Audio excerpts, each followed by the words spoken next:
Hello guys, welcome back to my channel. My name is Isabella and today I wanted to talk about how I manifested my dream car. And something kind of odd happened this year because I did a few things that I really wanted to do that I had on my vision board for a few years, such as like I moved into my dream apartment, which is this one we're in right now.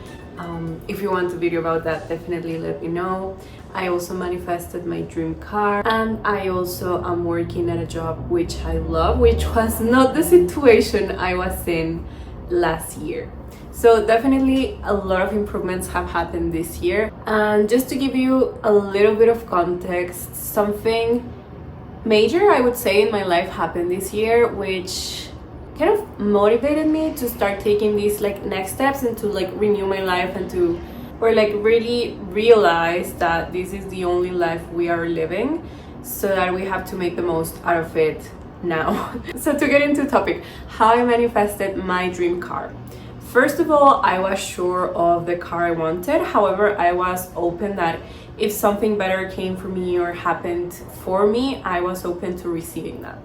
And in my case, I used to have a Mazda 3 and I wanted to get a Mazda CX-5, which is the SUV. Originally, I wanted it in the color black. So I'm telling you all of this to make you realize that like how specific you need to be, because I knew I wanted this specific car, this brand, this model. I wanted a 2020. However, because of the price, I was open for anything from 2018 onwards. I wanted it to be black and I wanted it to be Grand Touring, which is kind of like the model that has the leather seats, the sunroof, the Bose sound system, and all of those things. So what happened or what changed between me knowing what I wanted and me actually getting what I wanted? This was really interesting because I knew what I wanted from a few years ago, ever since I got my other car, like 1 or 2 years after I got it. I was like, okay, what's going to be my next car? And I had decided it was going to be that one. And this was like 3 years ago. So what happened in those 3 years versus kind of like what happened now that I actually manifested it? I think the most important thing that I did was I actually took action. So I did not limit myself in thinking, oh, I'm not making enough, or oh, it's not for me yet, or oh, I just switched my car, so it would be illogical to switch it again. So I started thinking more like, okay, I'm just going to go with the flow. And something very interesting that happened this year as well was that I found a lot of things on Instagram.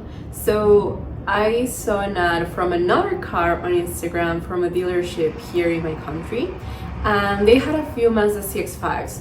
So I actually contacted the salesman and he was like, why don't you come take a look? We have like 3 or 4 Mazda CX-5s that you might like.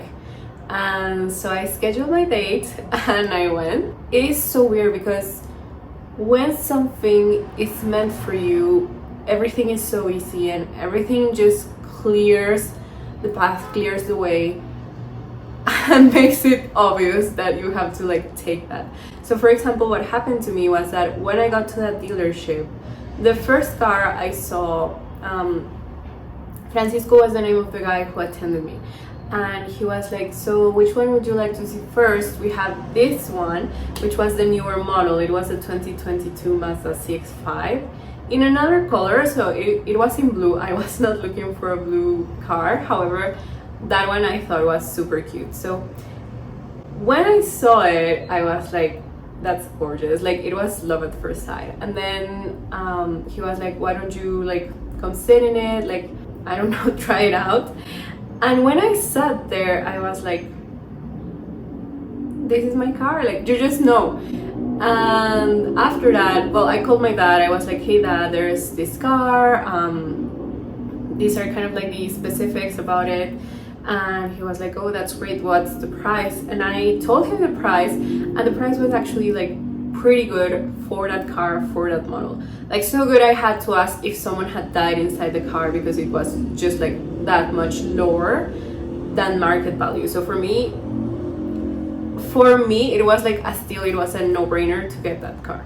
So after we got into that car, we went to look at the other CX-5s, but it was just not the same. Like, when I looked at them, I was like, no, like you just know when something is for you. And for me, in my case, I was like, no, that's my car.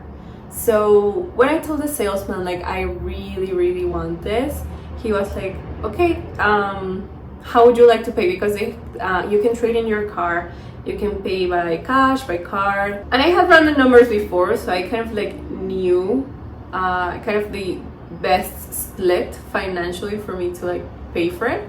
And I told him, and he was like, yeah, that's great, let's do it today. And I was like, what? Like, I had only been to the agency to look at the cars. I was not there to buy right away.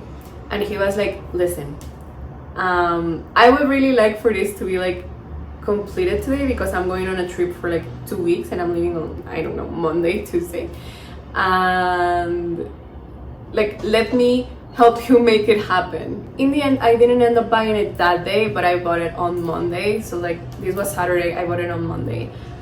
And I took the car out of there. So I don't know, after that happened, I was just like, what just happened? Like, everything happened so freely, so easily, so obviously. Like, everything just took a course of action which I myself could not have planned better, which I thought was amazing. And I think it's kind of like also the signal that something is from God, or is like from your manifestation, or is something that is meant to be for you.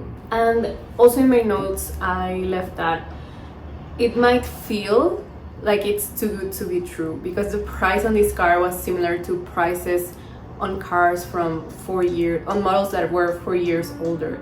So like, the car was a steal. I was like, how hasn't anybody bought this yet? And even with, so it had to have one repair done, which was the reason why the price was as low as it was. However, the cost of changing that did not compensate the savings I would get from getting that newer model versus the older model. And it's not a repair that would affect how the car functions. So it's something that I have to change, I have to switch, but it's not something that's urgent or that the car actually needs for it to be usable. Yeah, so kind of to give you a summary of how to manifest your dream car, I would say know exactly what you want, act as if you were going to get it. Even if you're just playing, you're just going to the agency, you're just doing your test drive, you're just looking at cars, you're just like asking for quotes from different dealerships. Eventually, whatever it is that needs to find you, finds you. But it's a lot quicker, I would say, if you actually like put yourself in that position for it to find you, versus if you're just sitting at home like waiting for something to happen. Like, that would be a lot more difficult for it to find you than if you just like put yourself out there. For example, it's a weird example, but it's the best I can come up to at this moment. If you're single and you want to get a boyfriend, it would be a lot more difficult that Mr. Right would come to your apartment and would be like, hey, I would like to marry you. Versus if you sign up for activities, maybe you go for paddle, maybe you go to the gym, maybe you go to a running club, maybe you download the apps. So in one way you're making it much easier for God or the universe or whatever to deliver your gift, versus the other one where you're kind of like protecting yourself and leaving yourself kind of isolated from all those opportunities. So anyways, I'm running out of natural light. It was delightful to talk to you today. Let me know in the comments if there's something else you would like me to talk about, and I'll see you guys in my next video.